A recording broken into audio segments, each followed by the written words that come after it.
そうだ変身 Are you sure that's not Kyoryu Change? I mean, you've already played one Dinosaur Sentai who uses a gun, so why not another?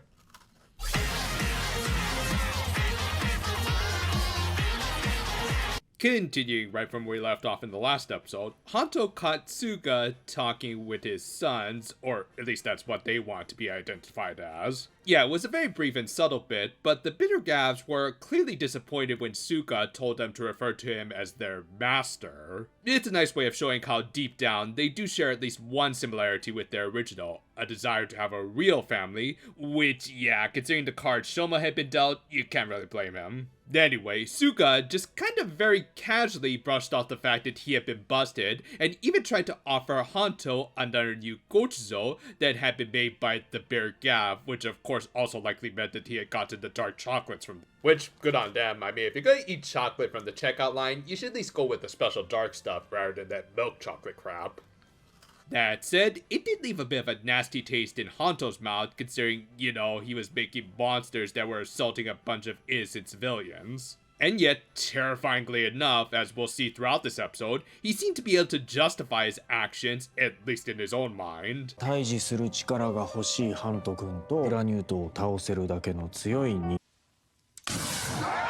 Thus, Hanto rightfully decided to make a run for it. The next day, Shoma and Sachika end up finding a crashed out Hanto, who at least looked better than, say, Johnny Somali. That said, since they couldn't take the guy with the alien organ inside of him to a regular hospital, they decided to pull out Blackjack and took him to an unlicensed physician in Grunko Dente. Surprisingly, and yet also kind of understandably, the very friendly Sachika didn't immediately take to the fun old guy with a killer whale for a tummy. However, she would quickly warm up to Dente by the midpoint of the episode, which actually feels on brand for both characters, and wholesome as all hell. Anyway, Shoma tried to look for one of Hanto's gochujos to get more intel, especially after he vaguely described his falling out with Suga, but he could only find an edgelord chocolate, which of course only ever wanted to rebel.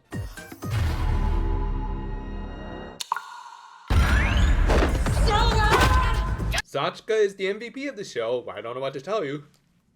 But yeah, it still wouldn't talk, even through their toy gimmicks. Thus, Shoma decided to get answers directly from the horse's mouth, which worked out about as well as you'd think it would. Later, when Hanto woke up, he was of course shocked to see Dente, but calmed down when he said that he helped to fix him up. I'd also like to think that he's going to keep that little detail that he was the creator of the dark treats himself, considering what happened the last time he told one of these edge boys about his past. Anyway, Dente explained what the Granute organ was doing to Hanto in combination with the special dark gochizo. 使うとその器官が活性化しすぎて心臓への負担が半端ないことになる It's like we keep saying, y'all are eventually gonna get them diabetes.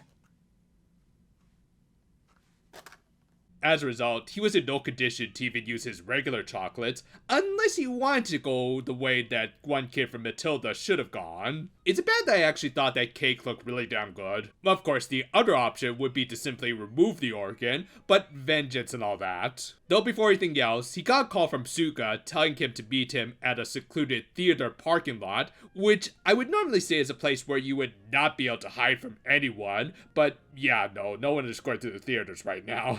Sachika also explained how Shoma wasn't feeling too well due to some mental issues, which thankfully Hanto quickly realized it was him and acknowledged that he had really screwed up. Again, I think this plotline has gotten a little melodramatic, but at least the characters are admitting to their mistakes.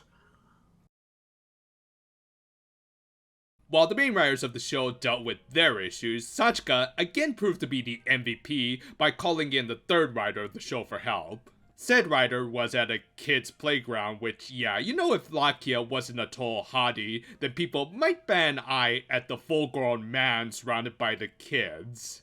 Well, that, and they might also call him a giant nerd for bringing his toy belt with him everywhere, but that's also exactly what Dente wanted to see, as he asked Lakia to stop by his place first. Yeah, as it turned out, they were going to pull a bit of a reverse Kamen mock and create a copy of the tertiary rider's belt for the secondary rider by reverse engineering the Vlostrom gear.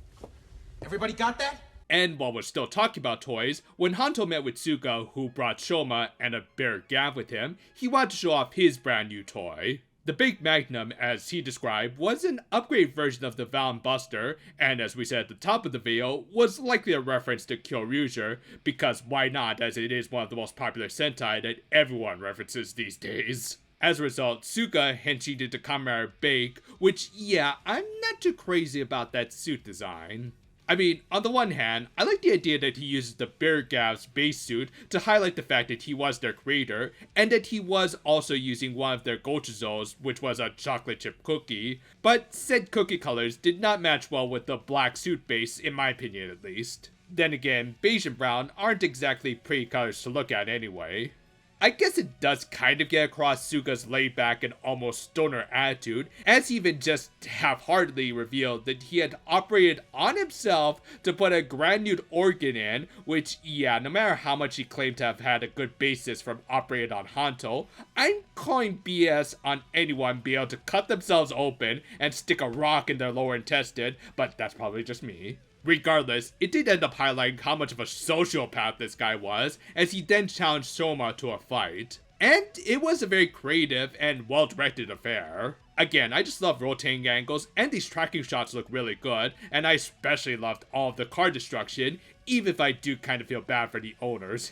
And going by new toy rules, as well as the fact that he was statistically on par with Blizzard Sorbet, he ended up curb-stomping Shoma, who only had his base form on hand. Granted, Suga's inexperience probably should have given Shoma a little bit more of an advantage, and the guy himself even pointed out that he seemed to be holding back by not using any form changes. And of course, the reason for this was because, well, he was still human, even though he was already a bit of a monster even before sticking the alien organ into his gut. 8人か。いや、もうちょいいたな。Yup, he had experimented on and sacrificed a lot of people for his research, including those who he had used as bait. Granted, I would say Hanto's mentor's death was a lot more on Naivo, who set everything up, but still, just the fact that he'd even seemed to bat an eye at how an innocent bystander died for the sake of his experiment really highlighted how much of an immoral scientist he had become. And again, the most terrifying part was that, in his view, he was doing everything justifiably right by essentially saying to all of his victims, "Sorry. With that though, the episode ended with Shoma and Hanto managing to escape, with the latter once again becoming a crying mess, because when you have an actor who's able to cry on cue, well, you may as well milk it for all you can, right? This was a pretty great debut for a new villain writer, with a not so great design. I mean, I honestly don't care that much about costume designs, as more importantly, I'm enjoying how this show is crafting him into quite the sociopathic little quack. And on top of that, the main character is being incredibly amiable, and you got a really engaging story going. Much like its neighboring show in Precure, I actually appreciate how much they focus on the emotions of the characters, especially the ones who are really going through some traumatic moments. Yeah, interestingly, this episode came out the same week when Kokoro was dealing with her own dead dad issues. And while I don't think trauma should normally be compared, yeah, Hanto has it just a little worse than Kokoro. And while his story has become a little melodramatic, it is also nice to see that he is starting to recognize his mistakes from getting addicted to the dark chocolate, and how he ended up pushing away his closest friends as a result, which, yeah, you can draw some allegories from that if you want. Stuff like that does keep me invested, especially when looking forward to what's likely going to be a satisfying resolution next week. And of course, to even make it something we want to see, we do need a good antagonist, which Suga has managed to provide with flying colors. As while he's been mostly a neutral party in the main conflict, and kind of still is, he has become a very interesting antagonist, as while he's not as over-the-top evil like the Stoma family, he is in many ways just as morally bankrupt